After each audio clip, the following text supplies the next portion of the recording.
Double your pleasure with Double Des Moines.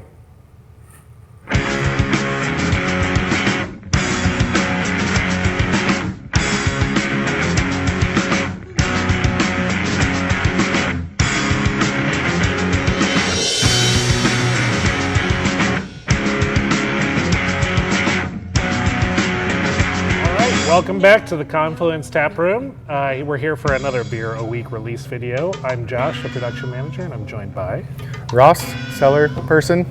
Ross has been with us for quite a while, but in production only a few months now.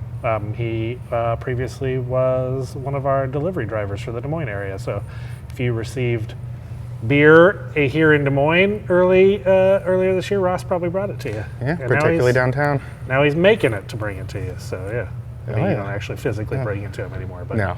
anyway, all right. Well, this is it. This is the last beer release for the year. Last Friday of the year coming up, and we've got kind of a beer that's been, I guess, sort of 10 years in the making. It's one of those things where it's like, why haven't we done it before?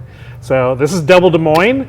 And it's exactly what it sounds like. This is not the double dry hop Des Moines series. This is just straight up Imperial Des Moines. So Des Moines, I tend to think of as, I don't know that a lot of people use this term anymore, but a Midwest IPA. It's essentially West Coast, but tends to be a little bit more balanced and less bitter.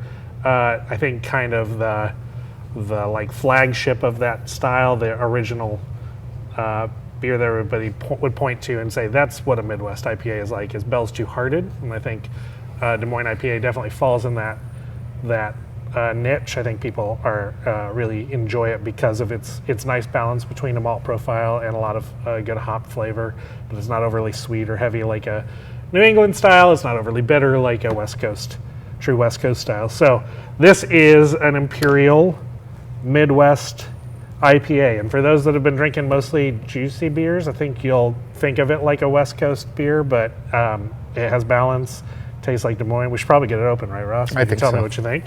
I think so.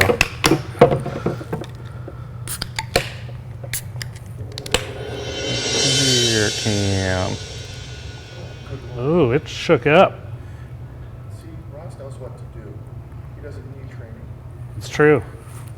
Well, Ross works in the tap room some too, every now and then. A few times. Every a few times, exactly right. So when you get this, the first thing I think you'll notice is it looks a lot like Des Moines IPA. It's a little darker than Des Moines is. That's just a function of more malt for a bigger beer, but carries that nice big head. It smells like Des Moines IPA, but a little stronger, a little danker in flavor. It's just a big, loud Des Moines IPA. It has that same citrus, melon, resin, floral kind of components. Good caramel backbone that's even stronger in this beer because the beer is bigger. I think we have 9% on the can.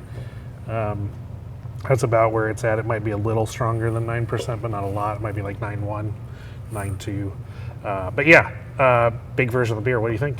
Oh yeah, I love it. I've been very excited ever since I was told this was coming. I might be a little biased, but people who knew me before I worked here also heard me mention many times how big of a fan of Des Moines IPA I am. Always have been. I feel it's just about the most consistently balanced IPA you can get from around here or anywhere, and this is that, but like just hulked up, and can't go wrong with it. It's sort of crazy that we've never, in 10 years of making beer, that we've never taken our flagship, our beloved Des Moines IPA, and made it an Imperial. But, you know, good things come to those who wait. Exactly. And I think this is pretty good, and this is a pretty good beer to celebrate the new year and the completion of 112 beers this year, Wow. Which is pretty great. I think that's the most that we've ever done. Releasing 10 beers for our 10th anniversary, that like helped get our number up there. But yeah, I think about 112 beers, including the core beers. So 112 unique beers available throughout the season, from Fresh Start Lager the first week through Double Des Moines this week. And we'll kick it back to Fresh Start Lager again next week to kick off 2023. So we didn't get a video last week, so I wanted to make a mention of the beers we released last week. So we released Monster Cookie Stout. That's a peanut and chocolate oatmeal stout. We released our 2 barley wines. We released Barley Life. That's an American-style barley wine. And then we released Older, Dirtier Kent, which is our bourbon barrel-aged English-style barley wine. So if you like any of those beers, those are big, good warm weather beers. Also good for celebrating New Year's Eve. Come down and check those out if you missed it this last week. You like any of those? Yes, I really like, in particular, out of those listed, the Monster Cookie Stout. The Monster Cookie Stout. It turned out quite nice. I think. It came out very well, and you get the peanut butter and the chocolate on the smell and the taste, and it's just nailed it. Yep, it turned out really nice. I am an Older, Dirtier Kent.